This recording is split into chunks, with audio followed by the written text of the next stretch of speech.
Santiago capítulo 1,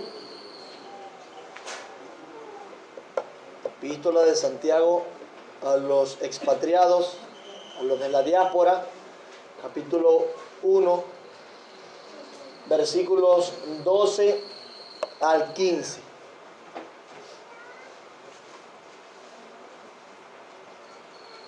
Santiago 1 del 12 al 15. Vamos a leer este pasaje.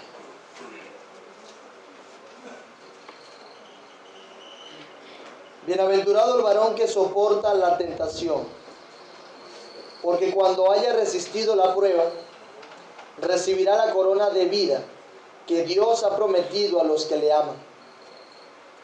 Cuando alguno es tentado, no diga que es tentado de parte de Dios, porque Dios no puede ser tentado por el mal, ni Él tienta a nadie, sino que cada uno es tentado cuando de su propia concupiscencia ha atraído y seducido.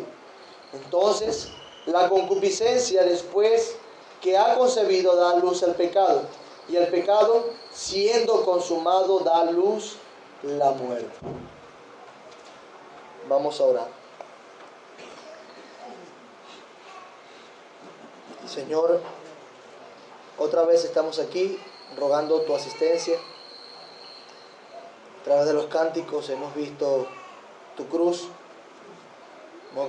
hemos podido viajar a aquel momento, Señor, donde tú fuiste crucificado en el monte Calvario,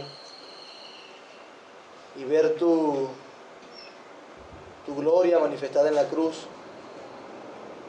También ver tu gloria en la resurrección nos alegra, nos compromete, nos edifica, nos salva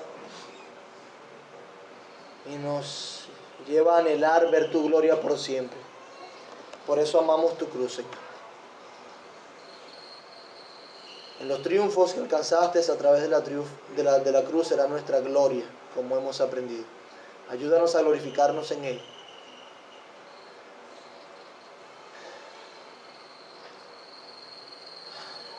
Estamos esperanzados, Señor, que, como bien dice el himno, que en algún momento cesaremos de llevar esta cruz para ver tu gloria por siempre, para recibir corona, Señor. Llénanos de esperanza, fortalécenos y ayúdanos en este peregrinaje una vez más. Ayuda al predicador, ayuda a los que escuchan, trae salvación. Es nuestro deseo. Y que en este momento podamos entender que eres tú hablando a tu iglesia reunida. Eres tú, Señor. Eres tú. En tu nombre, Jesús. Amén. Amén.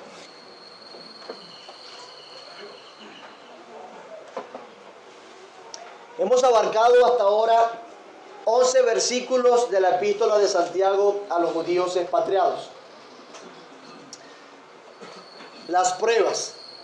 Hemos redundado en las pruebas. Las pruebas es el tema con que introduce Santiago.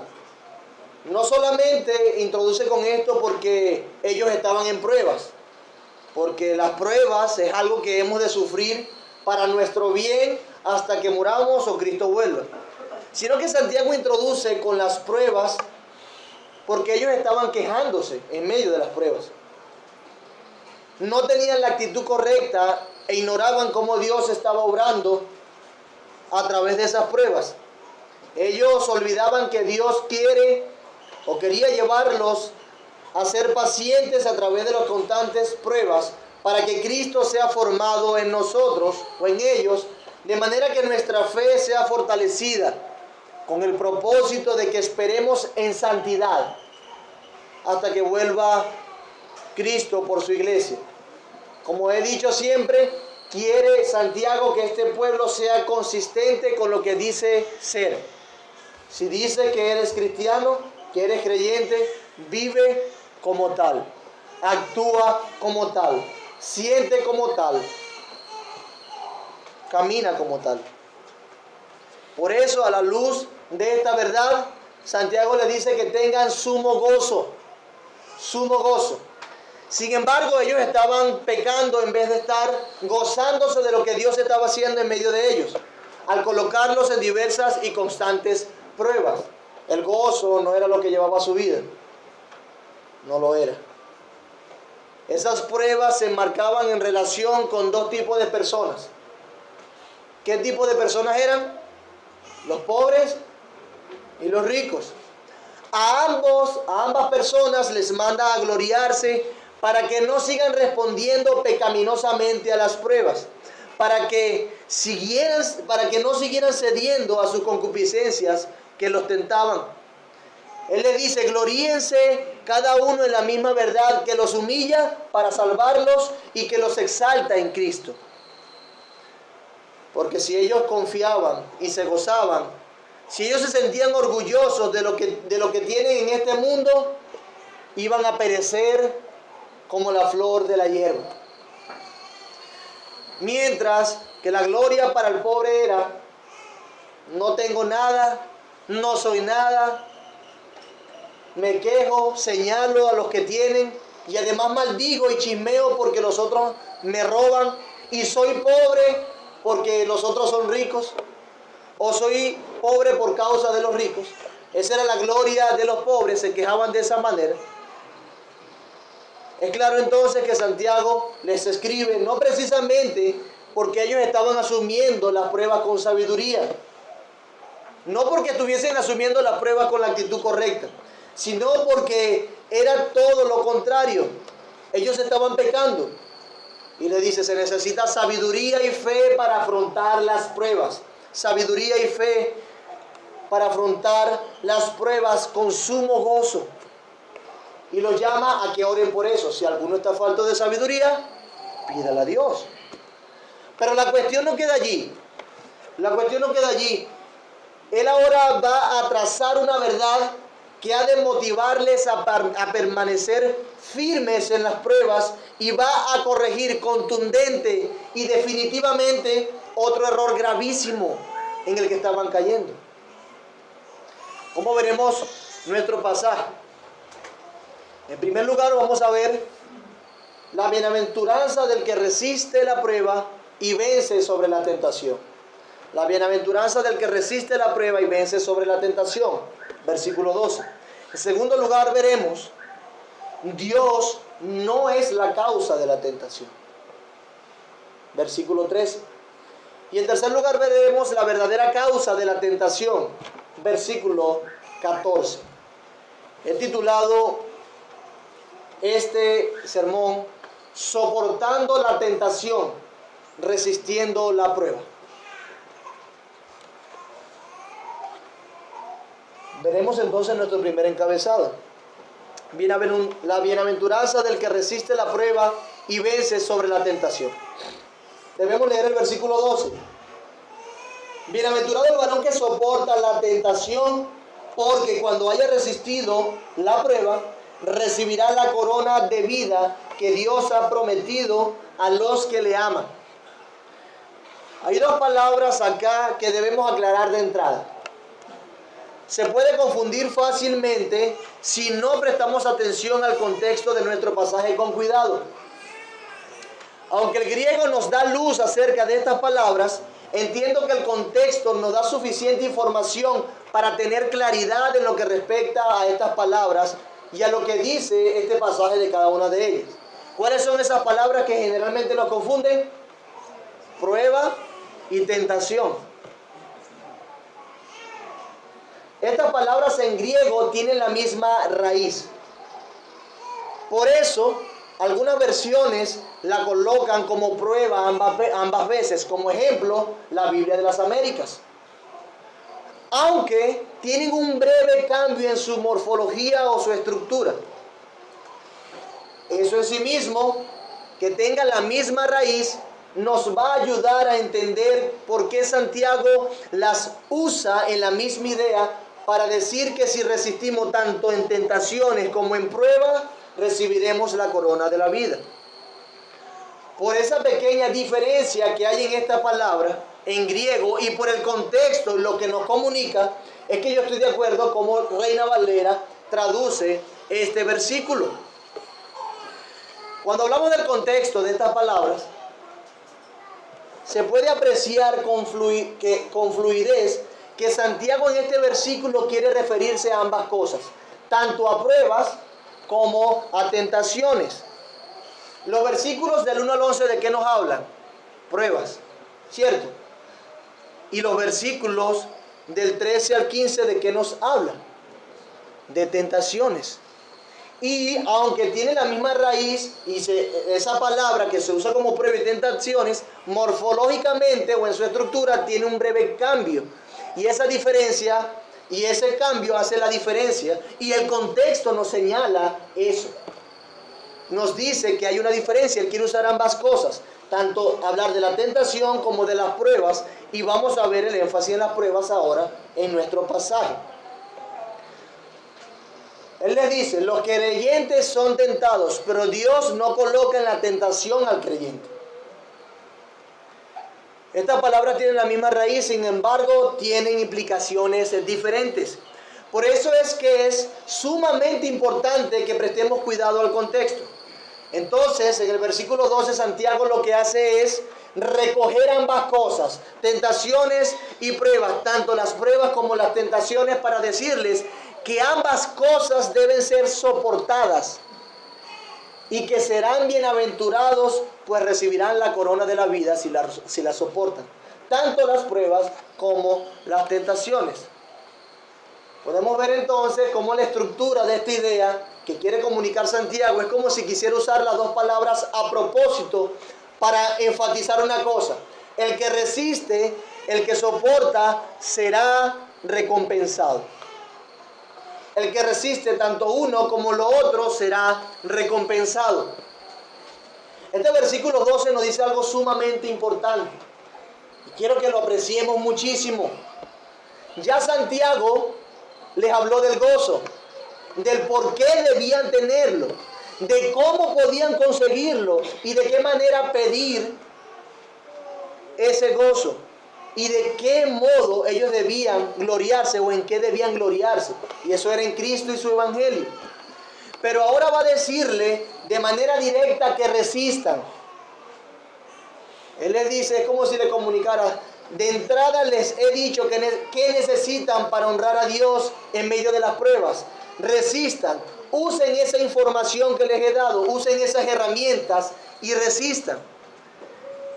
Ya Santiago les dijo qué recordar, les dijo por qué pedir, les dijo qué pedir, les dijo cómo pedir y en qué gloriarse.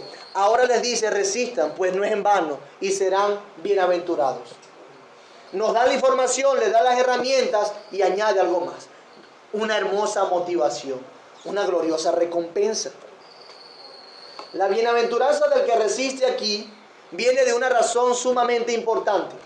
¿Qué dice el pasaje? ¿Por qué es bienaventurado esta persona? Bienaventurado el varón que soporta la tentación, porque cuando haya resistido la prueba, recibirá la corona de vida.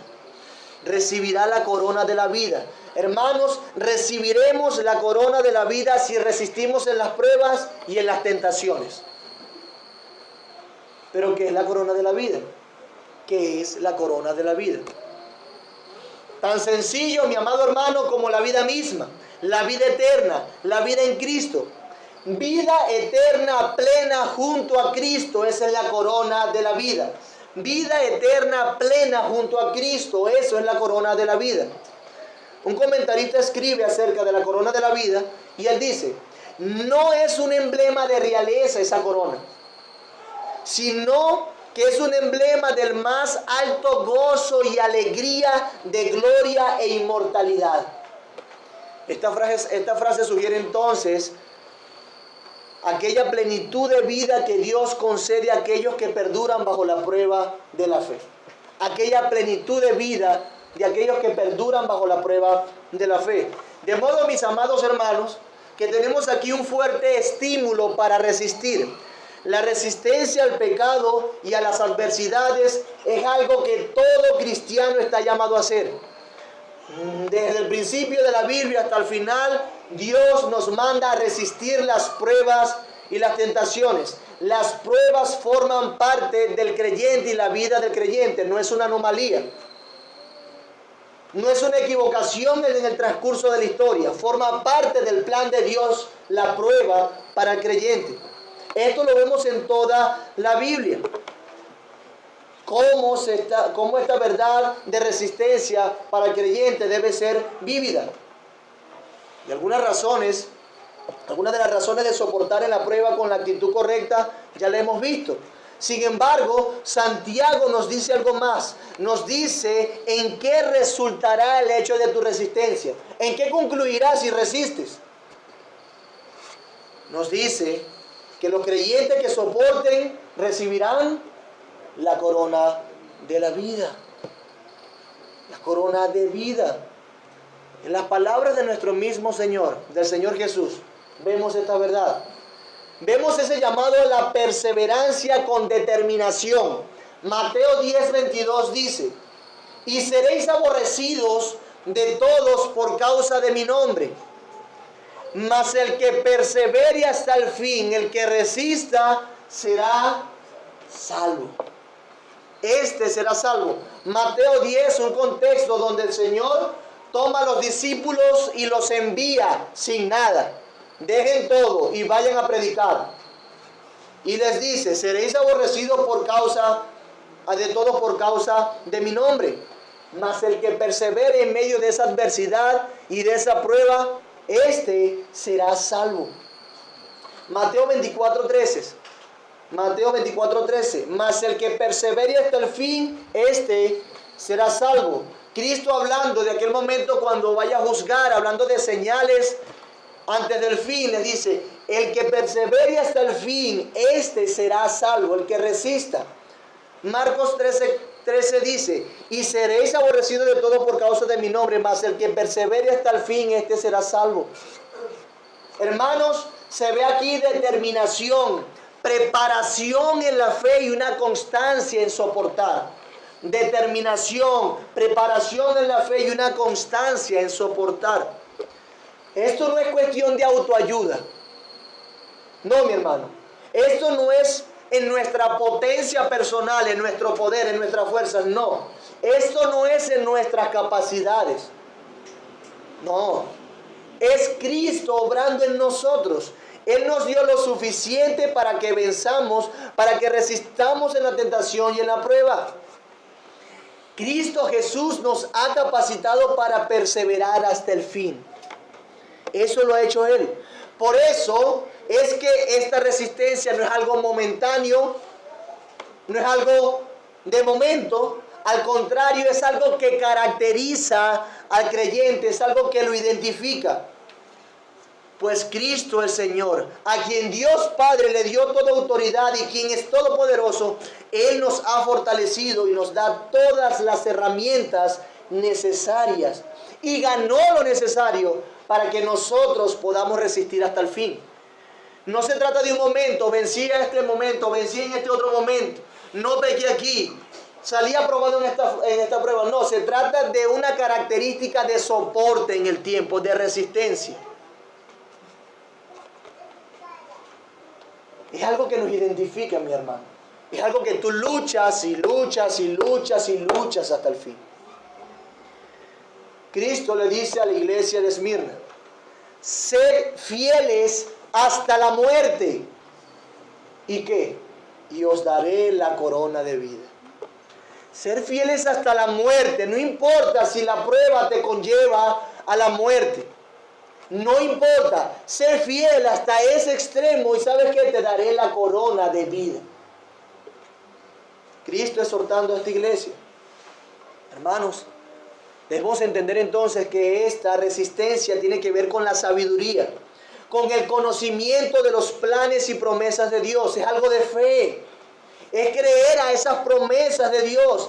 Es algo de fe en esas promesas que te permitirán estar firmes, sólidos, sin dudar, estables, de un solo ánimo, sin ser llevados de un lado a otro por las olas y por las dudas.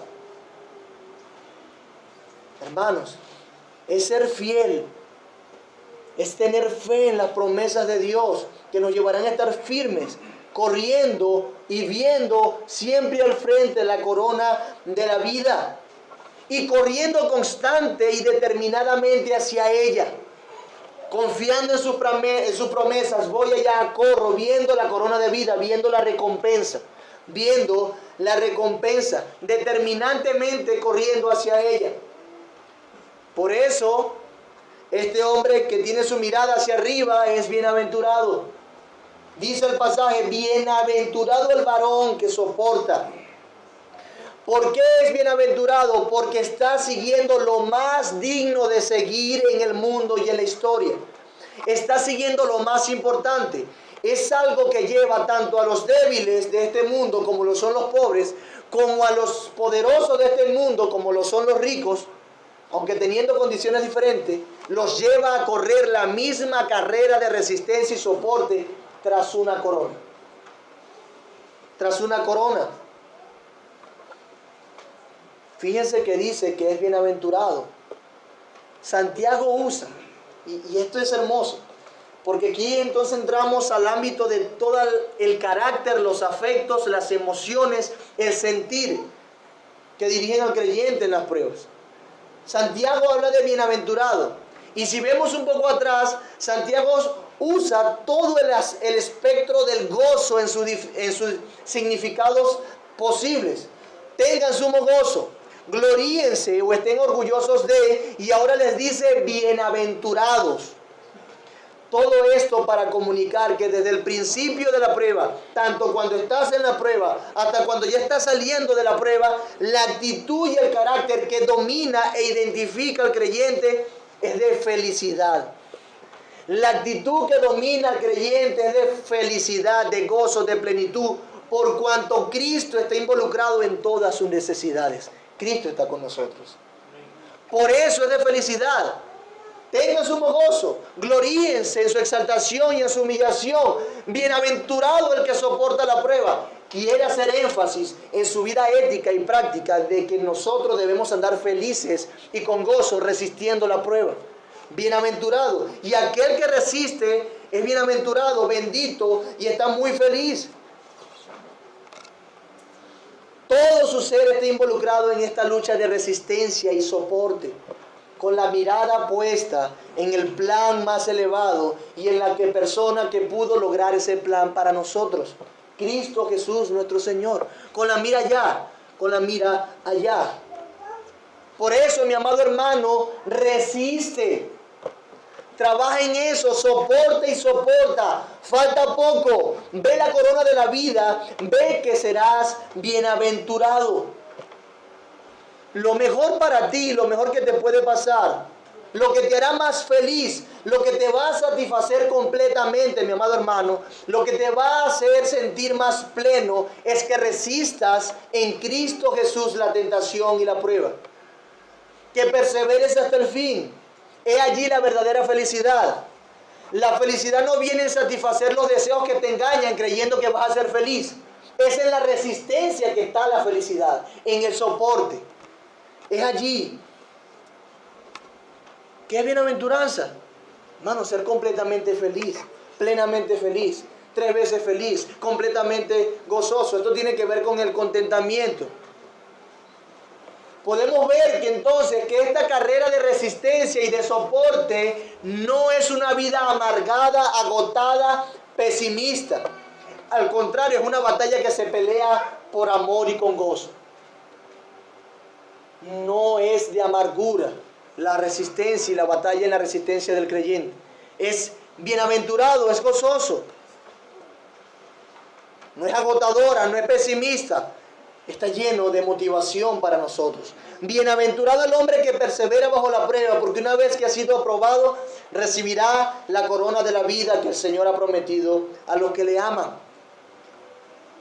Hermano, cual extasiada persona por el amor de la prometida, que está dispuesto a hacer todo lo que sea necesario por ella, así el creyente, siendo cautivado por lo inmenso de ver la gloria de Dios en la faz de Jesucristo, apresado por el misericordioso sacrificio que Cristo hizo por él, Soporta, soporta y resiste porque sabe que alguien ya soportó más de lo que él puede soportar. Soporta y resiste porque sabe que ya alguien dio más de lo que él puede dar. El creyente, desbordado de amor, mi amado hermano, va y resiste porque hay alguien que de una manera inigualable lo amó primero. Y por amor lo hace. Por eso no es una vida amarga. Por eso no es una vida de fastidio, de fatiga. Es una vida que es motivada por el amor. Y cuando lo haces por amor a alguien, te complace y te gozas en ello. Te complace. Los que aman a Dios soportan la prueba. Y porque Dios lo prometió, ellos recibirán la corona de la vida. Ellos recibirán la corona de la vida. ¿Quién es entonces el hombre al que la Biblia llama bienaventurado? Se trata de la persona que encuentra su felicidad plena en Dios. Puede ser pobre, humilde, hambriento o perseguido, pero es feliz. Esto parece contradictorio cuando lo vemos a la luz de la perspectiva mundana, donde dice que solamente el rico es el que puede estar feliz porque está seguro por lo que tiene. Pero la Escritura dice aquí, el hombre que soporta, que persevera bajo la prueba, es bienaventurado. No importa la circunstancia en la que esté. No importa en la circunstancia en la que esté. Esto es una lucha de resistencia. Es una lucha de resistir. No solo por causa de salvarte del infierno. No es solamente esa tu motivación. Voy a escapar del infierno, voy a resistir. No es solamente por ir tras un premio, sino por causa del amor. Cristo es la causa, a fin de cuentas, de que nosotros resistamos. Por causa del amor a Jesús es que hemos de soportar las pruebas. ¿Has visto y has considerado tú en tu vida, mi amado hermano, cuando debes resistir la tentación y la prueba, cuánto amas a Jesús? ¿Te has preguntado por lo menos, ¿será que estoy amando a Jesús en medio de esto?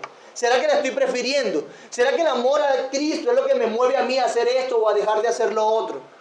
El amor de Dios a Dios es determinante para que nosotros resistamos y soportamos. Porque el Señor a los que le aman es que ha prometido la corona de la vida. Y aquellos que aman a Dios recibirán la corona y son bienaventurados. Son bienaventurados.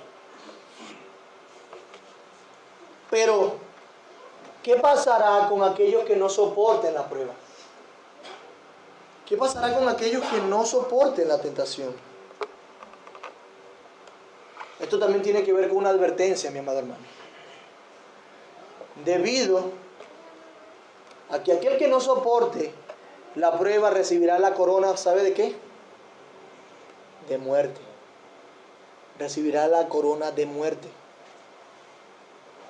Hermano, las pruebas van a alcanzar sus propósitos y ese propósito es probar. De modo que aquel que no resiste es porque no ama y aquel que no ama no se le ha prometido nada. Y a fin de cuentas se verá realmente de qué estaba hecho y se verá realmente si era creyente o no. Será probado y las pruebas tienen resultados positivos y negativos. El resultado de las pruebas evidenciarán lo que realmente somos. De manera que advierte también, advierte. ¿Qué pasará con el que no resiste? Recibirá la corona de la muerte. Porque no amó. Porque no amó, porque no fue sabio, porque no entendió los planes de Dios y no vio la gloria de Cristo para entregarse por completo a Él y perseverar hasta el fin.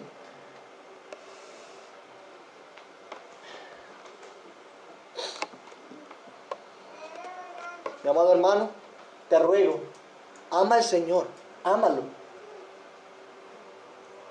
Ama al Señor, témele y resiste.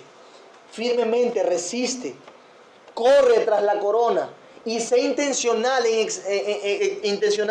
en evaluarte cuando estés en medio de la prueba y cuando estés en medio de la tentación. Por favor, di, yo estoy amando al Señor aquí. ¿Será que le estoy prefiriendo? ¿Será que realmente Él me ha prometido a mí la corona de la vida? ¿Será que yo estoy asumiendo esta situación con gozo? ¿Será que me estoy identificando como aquel bienaventurado? Pero el imperativo es eso. Resiste, soporta la prueba y la tentación. Y debo entrar a mi segundo encabezado. Dios no es la causa de la tentación. Y lo puse así a propósito, por toda la del medio. Dios no es la causa de la tentación, versículo 13. Cuando alguno es tentado, no diga que es tentado de parte de Dios, porque Dios no puede ser tentado por el mal, ni Él tienta a nadie. Mientras que el creyente que pasa la prueba es bendecido, es bienaventurado. Aquel que falla está lleno de remordimientos. Aquel que falla, aquel que hierra está lleno de remordimientos. El que falla muchas veces rehúsa admitir que le faltó fe en Dios y que fue su propia maldad que lo llevó a fallar y terminar pecando. Esta persona termina culpando a todo y a todos a su alrededor. Ve que la culpa está fuera de sí y no en sí mismo. Y lo más impresionante es que empieza a dudar hasta de Dios mismo y a reprocharle. Si tú, Dios, no me hubieses metido en esta prueba, yo no hubiese pecado. Por culpa tuya pequé, tú fuiste el que me metiste en esto. Tú me tentaste, tú no estuviste conmigo. La culpa entonces la tiene todo el mundo, pero tú no eres responsable. Es que él, es que ella, es que esto, es que lo otro, es que si no hubiese estado, tú porque estás en otro lugar, pero yo como estoy aquí. Y empezamos a culpar a cualquier otra cosa y no admitimos nuestros errores, evadimos nuestra responsabilidad. De manera que el que dice eso usa palabras horrorosas, horrorosas.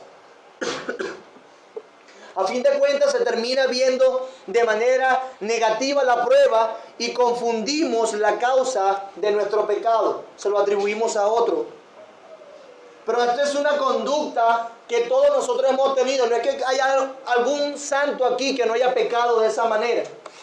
Porque desde el principio nuestra cabeza federal lo que nos enseñó fue eso. ¿Dónde estás, Adán? Me escondí porque temí. ¿Por qué te escondiste? La mujer que me diste. No solamente le dio la responsabilidad a la mujer, sino que le echó la culpa a Dios, Adán. Porque tú me diste la mujer. Si tú no me hubieses dado la mujer, entonces yo no. Eso es algo que pasa con nosotros. Y somos unos tontos pretendiendo echarle la culpa a otra persona o a otra cosa. Y peor aún, somos unos necios en echarle la culpa a nuestro Señor de nuestro pecado y de nuestras tentaciones. Pero en Santiago, indignado por esto, porque sabe que eso estaba pasando con estos hermanos, no tarda mucho para rebatir esta idea y declarar con firmeza la verdad que está detrás de nuestras fallas, la verdad que está detrás de nuestros errores y pecados. Él nos dice la verdadera causa del pecado. A Santiago no le interesa en este momento explicar el origen del mal, pues sabe que Dios no es el que identifica la Biblia como el tentador, sino que Satanás es el que identifica la Biblia como tentador. De manera que Santiago va directamente a la defensa de la santidad de Dios, a la defensa de la trascendencia de Dios sobre la maldad, porque Dios no puede ser tentado por el mal, ni Él tienta a nadie. Les dice, hermano, les amonesta sólidamente y con la autoridad que lo caracteriza, le dice que nunca nadie diga que Dios le ha tentado. Ni se les ocurra volver siquiera a pensar que Dios tiene alguna empatía con el mal o que produzca el mal en el creyente. Ni se les ocurra, les dice. Que nadie diga cuando es tentado que es por culpa de Dios o que Dios mismo lo está tentando. Callen cuando piensen eso. Tal pensamiento lo que muestra es un triste y distorsionado conocimiento de Dios y un alma muy orgullosa y necia, el que tal piensa. Y Santiago argumenta, porque Dios no puede ser tentado por el mal, ni Él tienta a nadie. Un comentarista dice, Él quiere decir que Dios, que creó todas las cosas, no es la causa del mal. En su santidad Dios está muy por encima del mal y no puede ser influenciado por el mismo mal. Santiago lo formula de esta manera: es imposible que Dios sea tentado a causa de su perfección. Dios no tiene contacto con el mal y el mal es impotente para poner a Dios en tentación. Dios es inmensamente superior. Por eso el mal es impotente en influenciarle. Mi amado hermano, Dios es distante, tan separado, tan santo, tan trascendente, tan inalcanzable, que está muy por encima del mal. De manera que es imposible que el mal tenga alguna influencia sobre él para tentarlo o para inducirlo a tentar a alguien. Dios no puede ser influenciado en su carácter por alguien o algo. Él es Dios, mi amado hermano, soberano, único, perfecto, inmutable y verdadero. No se pretenda pues que Dios puede ser tentado o que tiente a alguien. No se pretenda, ni siquiera se piense en medio nuestro que Dios pueda ser influenciado por el mal. Tan solo ese pensamiento ya es pecaminoso.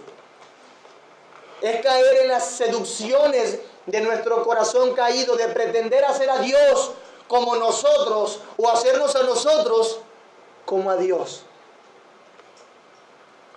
Según el pasaje que estamos estudiando, la tentación tiene como propósito hacer pecar a la persona.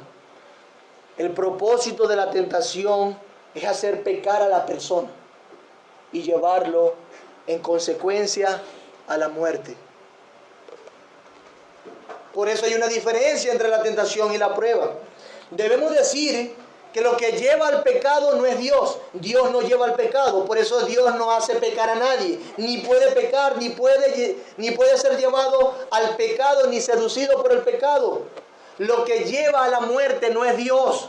Dios no lleva a la muerte. Por eso Dios no tienta a nadie, ni puede ser tentado, ni puede ser llevado a la muerte, ni seducido por la muerte. Ese es el argumento de Santiago. Dios es totalmente distante, separado de la corrupción y por tanto no tiene comunión con ello, ni siquiera en lo que respecta a la corrupción de sus criaturas. Dios no puede ser influenciado por ninguna de las etapas de la secuencia de la muerte. De la secuencia de la muerte. Entendemos entonces que Dios no es el culpable de nuestras concupiscencias. No, Dios no es el culpable de tus malos deseos. No es el culpable de tus pecados. Vamos a ver cuál es la causa real, verdadera de nuestro pecado. Y eso es nuestro tercer encabezado. La verdadera causa de la tentación. Versículos 14 y 15. Dice así: sino que cada uno es tentado cuando de su propia concupiscencia es atraído y seducido. Entonces, la concupiscencia, después que ha concebido, da a luz el pecado. Y el pecado, siendo consumado, da a luz la muerte. Quizá usted entienda que es tarde para definir tentación después que he usado tanto la palabra anteriormente. Pero vamos a definirla. La mencioné anteriormente apelando al preconocimiento bien informado de esa palabra que usted tiene. Pero permítanme definir tentación a la luz de este contexto. ¿Qué es tentación? ¿Qué es tentación? ¿Qué es ser tentado? Lo podemos responder con el mismo pasaje. Ok, Santiago, ¿qué es tentación? ¿Cuándo soy tentado? Bueno, cuando de su propia concupiscencia es atraído, ¿y qué más? Y seducido. Es cuando somos seducidos de nuestras propias concupiscencias o por nuestras propias concupiscencias. ¿Qué es tentación? Es lo que ocurre cuando somos seducidos por nuestra propia concupiscencia. Pero una pregunta importante: ¿qué es concupiscencia? ¿Qué es concupiscencia? Bueno, la concupiscencia son los malos deseos. Escúchese bien, son los malos deseos, pasiones por lo prohibido, tendencia natural por lo malo. Esas son las concupiscencias. El contexto en sí mismo le da una connotación negativa a la concupiscencia, porque lo contrasta con Dios. Lo contrasta con Dios. Entonces Santiago les dice que en vez de pensar y decir que Dios les envió la tentación, entiendan que la tentación viene de ustedes mismos. ¿De dónde viene la tentación? De nosotros mismos. Un comentarista, a la luz del contexto de las pruebas, dice: Dios no nos envía pruebas a fin de hacernos pecadores. Dios no nos envía las pruebas a fin de hacernos pecadores. No, al contrario, nos envía las pruebas para nuestro propio bien. Dios usa entonces las pruebas para nuestro propio beneficio, no las tentaciones. Las tentaciones tienen una connotación negativa, totalmente negativa. Por eso, cuando vemos la causa, es lo que señala directamente al corazón de ellos. Les dice que la causa del pecado son sus propios deseos, deseos malos que están en nuestros corazones. Y la pregunta es: ¿de dónde vienen esos deseos? ¿Por qué nosotros somos malos? ¿Por qué tenemos esas tendencias al mal? ¿Por qué? Nuestro hermano Carlos nos enseñó eso y nos recordó eso en la clase. Por causa del pecado inicial de Adán que nos afectó a nosotros. Y por tanto nosotros pecamos. ¿Por qué? Porque somos pecadores. Porque somos pecadores y afectados e inclinados al mal. Pero alguna podría preguntar: hermano, entonces, las pruebas son pecado en sí, las tentaciones son pecado en sí mismo. Sabemos que las pruebas no son pecado en sí mismo, pero las tentaciones son pecado en sí mismo.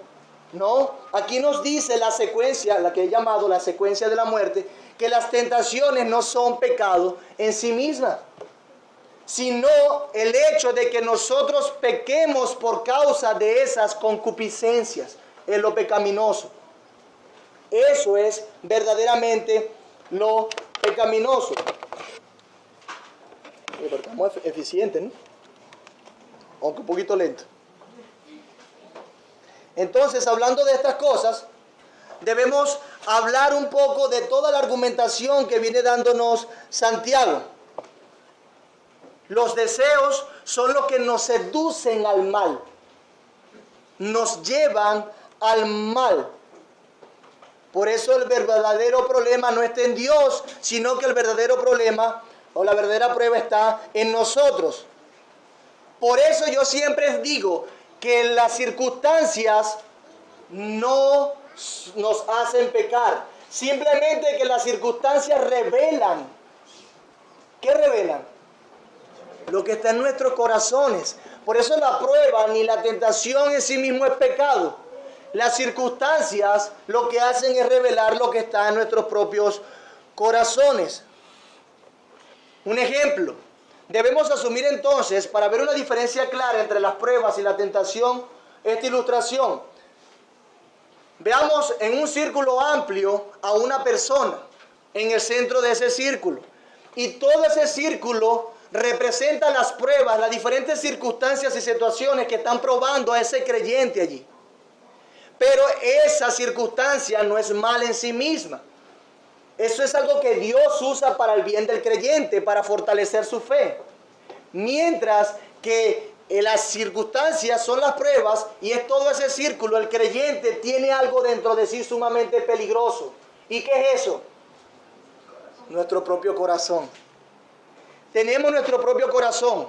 De manera que nosotros somos probados Pero cuando somos tentados no es por la prueba, es por nuestro propio corazón que nos seduce y revela entonces las circunstancias, lo que está en ellos. Si vemos la diferencia, vemos entonces que las pruebas son buenas y vienen de parte de Dios, pero las tentaciones vienen de nuestro propio corazón, del corazón que está en medio de esa prueba. En medio de esa prueba. Es triste, por eso que yo le digo siempre, cuando usted trate de huir de la prueba, ¿sabe qué? Siempre se lleva a su corazón. Cuando usted trate de huir de la situación difícil, ¿sabe qué? Siempre se lleva a su corazón. Y es allí el problema. Y es allí el problema. El problema está en medio nuestro, dentro de nosotros. Dentro de nosotros. Nuestro corazón está involucrado cuando nosotros estamos siendo probados. Por eso es que Santiago dice, bienaventurado el varón que soporta la tentación y resiste la prueba, porque en medio de la prueba nuestro corazón nos tienta. En medio de la prueba nuestro corazón nos tienta. Pero Dios no tienta a nadie. No, Dios te prueba, tu corazón es el que te tienta. Y esa es la argumentación de Santiago. Aún, mis amados hermanos, cuando nos colocan en los mejores lugares, nuestros malos deseos tienen el potencial de convertir cualquier buen momento o buena oportunidad en pecado. Es increíble el potencial que tenemos cada uno de nosotros de con un pensamiento convertir lo puro en impuro, lo consagrado en idolatría. Tenemos la capacidad y el potencial de convertir lo bueno en perjuicio para nosotros. En medio de una prueba, un acto de humildad se puede convertir en el mayor acto de orgullo. En medio de la prueba, un acto de humildad, por causa de nuestro corazón, se puede convertir en el mayor acto de orgullo y el mayor acto pecaminoso. No, Dios no es el culpable, somos nosotros. La causa del pecado está en nosotros mismos. Ni siquiera aún las sugestiones de Satanás nos ponen en peligro. Nos ponen en peligro las sugestiones de Satanás cuando las hacemos nuestras y cuando nuestro corazón responde a ellas. Tenemos el ejemplo de Cristo. Por cuanto no tenía esos deseos, cuando fue tentado pudo responder con firmeza, con la palabra de Dios. Nuestro corazón nos lleva a estar cebados. Es como un cebo. Somos cebados a satisfacer nuestros deseos. Y cuales peces vamos y mordemos el cebo y somos enganchados. Capturados por nuestra propia maldad. Nuestro propio corazón afectado por el pecado innato en nosotros nos seduce y nos prende. Hermanos, algo interesante en esto es que nosotros, aún viendo estos versos, no podemos discernir e interpretar cuando termina una seducción y comienza el pecado. Porque tenemos una capacidad increíble de que nos dan algo bueno y lo convertimos en malo. Y ese mismo pecado nos nubla la capacidad de discernir cuándo termina la seducción y cuándo comienza el pecado. Cuándo estamos en la tentación y cuándo ya hemos pecado. Nos confundimos. En serio, nos confundimos. Y esa confusión es peligrosa. ¿Sabe por qué confundirnos en no saber discernir cuándo es pecado y cuándo no? Es peligrosa. ¿Sabe por qué es peligroso no conocer ese salto que hay del deseo pecaminoso al pecado como tal? Porque si no podemos discernirlo, eso traerá como consecuencia, o esa ignorancia traerá como consecuencia que nos justifiquemos. Decimos lo siguiente: bueno, ya pequé, sigo adelante en esto, con tal, ya lo cometí en mi corazón. Como no sabemos discernir la diferencia entre la seducción y el pecado muchas veces, entonces eso nos justifica y nos hace más bien en nuestra ignorancia seguir adelante en el pecado. Bueno, ya pequé, ya lo pensé, ya que, bueno, voy para allá, lo voy a hacer. De todos modos, ya pequé en mi corazón. Eso es lo que decimos. De hecho, puede que aún no estemos pecando, puede que cuando somos seducidos aún no estemos pecando, pero al no saber que no estamos pecando, nos entregamos al mal deseo. nos entregamos a la concupiscencia. En vez de tener un efecto de oposición, esa duda nos va a llevar más bien a alimentar, a complacer nuestros deseos pecaminosos.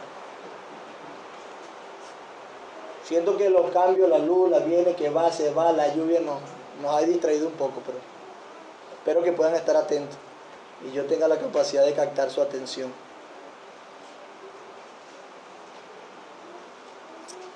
Prestemos atención, pues esforcemos. Entonces, estoy hablando de esa confusión, esa ignorancia que trae el pecado mismo, de que muchas veces no sabemos discernir cuándo termina el deseo pecaminoso o la tentación y cuándo comienza el pecado. Esa ignorancia es peligrosísima porque nos lleva a satisfacer el pecado. Entonces esa confusión que sentimos, que nos hace no ser acertados con el diagnóstico del pecado, ni con ver cómo es el salto exacto de la concupiscencia al pecado, es producida por el mismo pecado. Mis amados hermanos, ¿qué problema con aquella línea estrecha entre la tentación y el pecado? Entre el deseo y el acto. El pecado tiene la capacidad de confundirnos aun cuando tratamos de preverlo y examinarlo. Por eso es que debemos ser cuidadosos. Por eso es que debemos notar que esto es una guerra, esto es una batalla estratégica. Esto es una batalla de inteligencia y persuasión. El pecado es muy sutil. Esos deseos nos tientan y buscan la manera de confundirnos y hacernos ver algo positivo en algo que nunca será bueno. Entonces el pecado nos tienta y los deseos nos buscan la manera de ver algo positivo en algo que no tiene nada de bueno.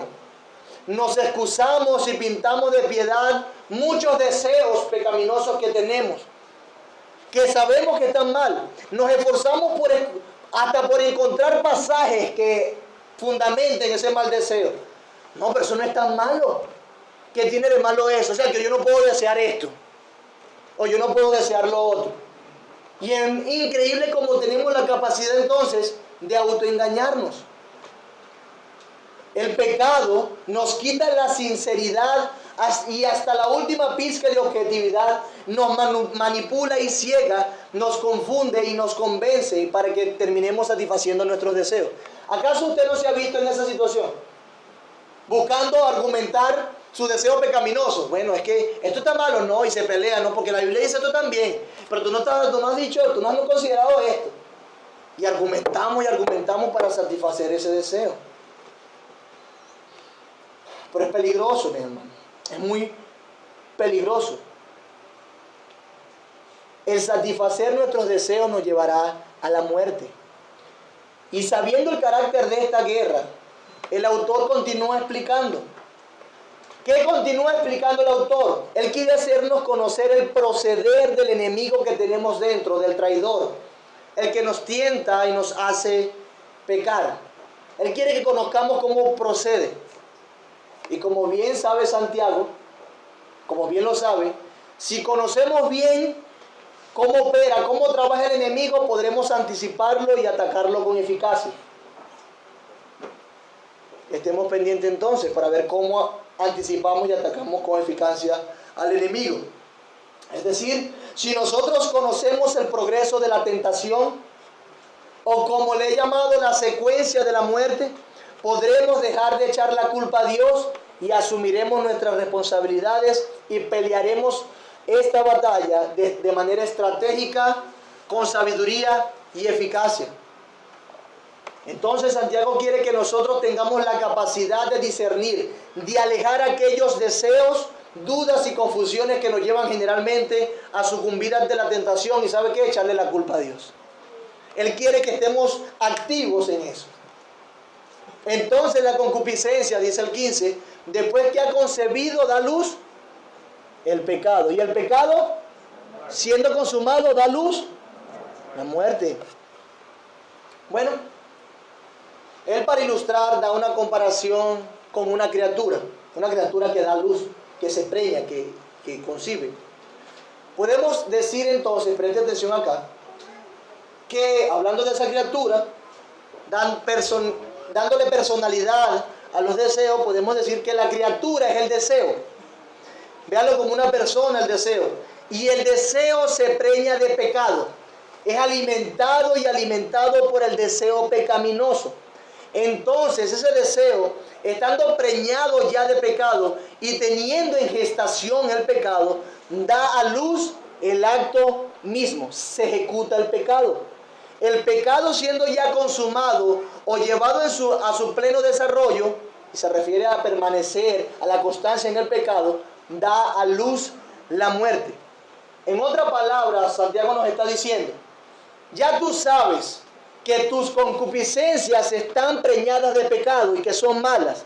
Es decir, te están incitando. Tú sabes que tú eres así. Tú sabes que tú eres malo. Tú sabes que tu concupiscencia te están seduciendo al pecado constantemente. Y sabes que si dejas que eso crezca en ti, que se geste en ti, vas a pecar. Vas a consumar el acto. Te encontrarás pecando contra Dios. Y una vez que has dado rienda suelta a tus deseos y permaneces en ese pecado indolente, eso dará a luz la muerte. Morirás eternamente si estás esclavizado y dando rienda suelta a tus deseos. No es Dios quien te tienta. Tu propio corazón es la causa de la tentación. Así que cuídate. Ya debes saber el potencial que tienen tus deseos de llevarte a la muerte. Y Dios nos lleva a la muerte en ese sentido.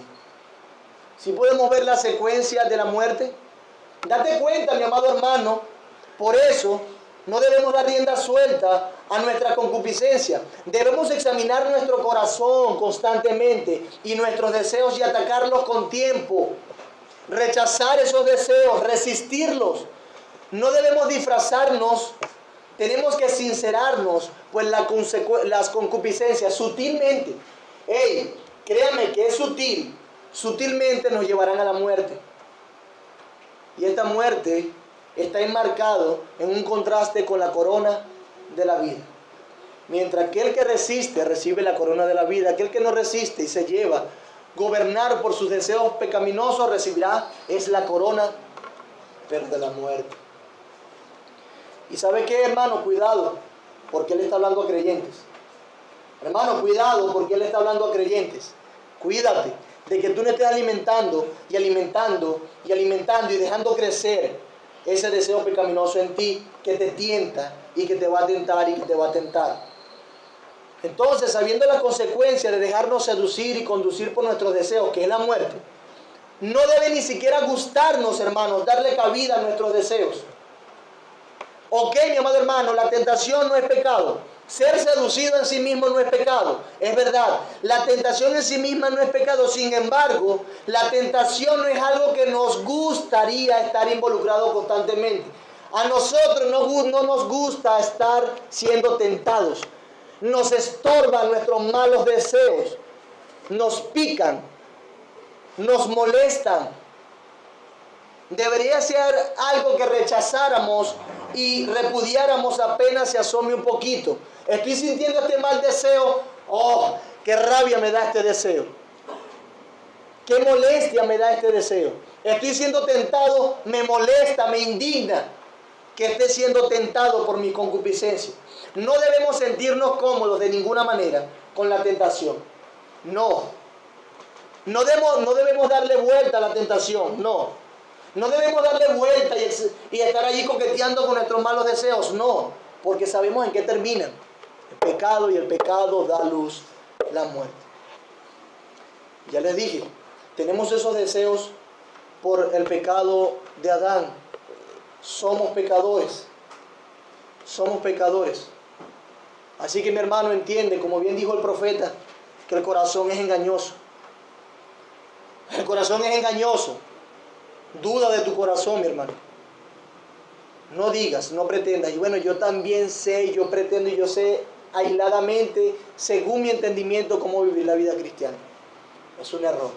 Muchos han perecido en medio nuestro por pensar de esa manera, por pensar así. Jesús repite el mismo pensamiento cuando describe el corazón humano con estas palabras. Porque del corazón vienen los malos pensamientos, el homicidio, el adulterio, la inmoralidad sexual, la fornicación, el robo, el falso testimonio y la calumnia. Mateo 15, 19. Iglesia, si vemos el argumento de que Dios no puede ser tentado, de que está separado del pecado, que Él es sublime e inalcanzable para que le influya o le afecte el pecado, eso debería, mi hermano, el carácter de Dios debería motivarnos, pues es nuestra meta ser como Cristo. Nuestro objetivo es ser fortalecido con los medios que Dios nos ha dejado para no dejarnos llevar por el pecado. En algún momento Dios logrará darnos lo que nosotros no tenemos ahorita. En algún momento Dios logrará quitarnos completamente los deseos pecaminosos, pero eso va a ser cuando nos dé otro cuerpo. Aún sentimos esas cosas porque estamos en cuerpos de carne, corruptibles, influenciados por el pecado. Pero en algún momento Dios nos dará cuerpos incorruptibles, cuerpos glorificados. Mientras nosotros debemos resistir, soportar, estar firmes en las pruebas, estar firmes confiando en las promesas de Dios por amor a Cristo y lo que hizo por nosotros. Debemos aprovechar las pruebas para ser fortalecidos en vez de ser debilitados. Debemos aprovechar las pruebas no para pecar, sino para ser pacientes aguardando la gloriosa y muy anhelada venida de nuestro Señor Jesús. El pecado, dijo alguien, el pecado sería inoperante si no hubiera nada en la persona a lo que apelara. El deseo es siempre algo que se puede alentar o rechazar. Escuche, el deseo se puede alentar o rechazar. Se puede controlar y hasta por la gracia de Dios en algunos casos se puede eliminar si no se deja para mañana. Pero si dejamos que los pensamientos nos vayan o nos lleven por ciertos senderos y los pasos nos lleven a ciertos lugares y los ojos se fijen en ciertas cosas, fomentamos el deseo y fomentamos el pecado. Uno siempre puede entregarse a Cristo, escuche, y ocuparse de cosas buenas tan totalmente que no le quede ni tiempo ni sitio para los malos pensamientos. Por eso es que el apóstol dice, piensa en todo lo bueno, porque pensando en todo lo bueno, dejará de pensar en todo lo malo. Es para los desocupados, para los que Satanás encuentra faenas que hacer. Son la mente indisciplinada y el corazón no comprometido los que son vulnerables. Si se alienta el deseo suficientemente, seguro que traerá consecuencias. El deseo engendra la acción. Por eso es que dice Proverbios que lo que pensamos, eso somos. Hermanos, debemos resistir. Hermanos, debemos soportar en la tentación y en la prueba. Tú ya sabes cómo operan. Ya sabes que tu corazón es engañoso. Mi hermano, mi hermana, por favor, escúchame. Te ruego, en Cristo Jesús, no sucumbas ante ti mismo. No te entregues al enemigo que está dentro de ti. Examina, busca, sé diligente en eso, verifica. Recuerda que hasta nuestras mejores pretensiones están preñadas de pecado. Vela, mi hermano, está atento, cuida de tu propio corazón y deseos, conócete a ti mismo, involucra más tiempo examinándote a ti que a la otra persona. Es necesario, vela, está atento, no confíes plenamente en ti. Toma el espejo de la palabra de Dios y date cuenta de lo que estás siguiendo. Toma también a tu hermano y que te ayude a velar por tu propio corazón malo. Es necesario que luchemos juntos porque vamos a perecer. Hermanos, existe una vía de escape de la tentación. Sí podemos soportar la tentación que nos induce nuestros deseos cuando estamos en las pruebas. Sí podemos. Dios no nos ha olvidado. Dios está con nosotros. Dios está con nosotros. Él todavía oye y contesta nuestras oraciones. Ora al Señor, Señor, por favor, no me metas en tentación. Líbrame del mal. Mateo 6:13. También el apóstol Pablo escribe estas palabras consoladoras. Dios es fiel. Él no permitirá que seáis tentados más allá de lo que podáis soportar. Pero cuando sois tentados, Él dará juntamente con la tentación para que podáis soportar. ¿Qué quiere Dios en medio aún de tu tentación? Que soportes. Dios no tienta a nadie. Hermano, sácale provecho a las pruebas. Que Dios quiere que tú le saques provecho. No deje que se conviertan esas pruebas en tentaciones y en consecuencia en pecado. Serás bienaventurado, mi amado hermano.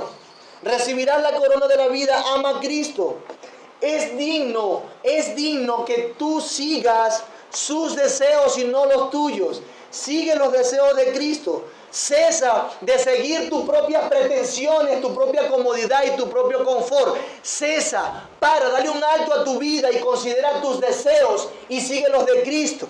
Por favor, sigue los de Cristo.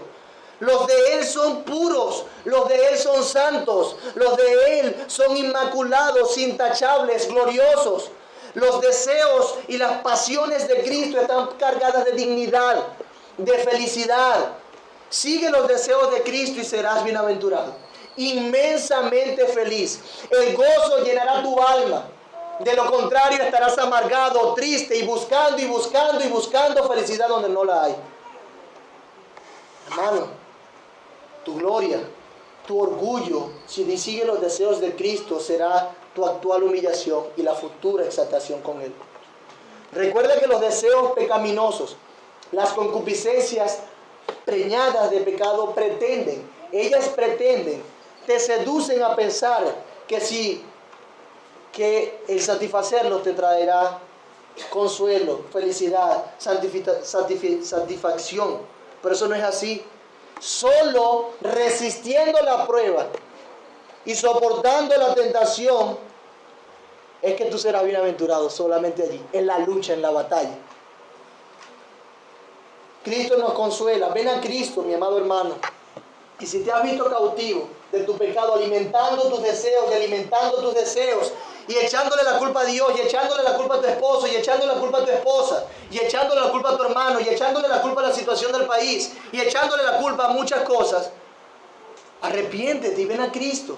Cristo quiere consolarte y decirte que Él puede hacerte bienaventurado si resistes la tentación y la prueba. Te dará la corona de la vida. Ama a Cristo y arrepiéntete. Deja de culpar a Dios. Asume tu responsabilidad. Estás como estás. Has pecado como has pecado. Es por tu propia culpa. Dios no tienta a nadie ni puede ser tentado. Ven a Cristo. Y mi amado amigo, si los creyentes, si se descuidan y alimentan su pecado y van a ir al infierno y a la muerte, por echarle la culpa a Dios y por no soportar la tentación, imagínate tú, que te has resistido a creer en Cristo y has alimentado día a día tus propios deseos y tus deseos te han llevado a rechazar a Cristo. Has rechazado al Señor que puede salvarte. Has despreciado la corona de la vida. Por eso te digo, ven a Cristo y arrepiéntete y Él te salvará. Él consolará tu corazón y realmente solo en Cristo podrás ser feliz. Podrás encontrar significado y satisfacción, podrás ser bienaventurado. Y una evidencia de que tú has creído en Cristo es que resistirás la prueba y la tentación. Así que examínate también. Ve que Cristo hizo lo necesario y lo suficiente para llevar tus pecados. Sufrió la condenación que tú debías llevar si crees en Él.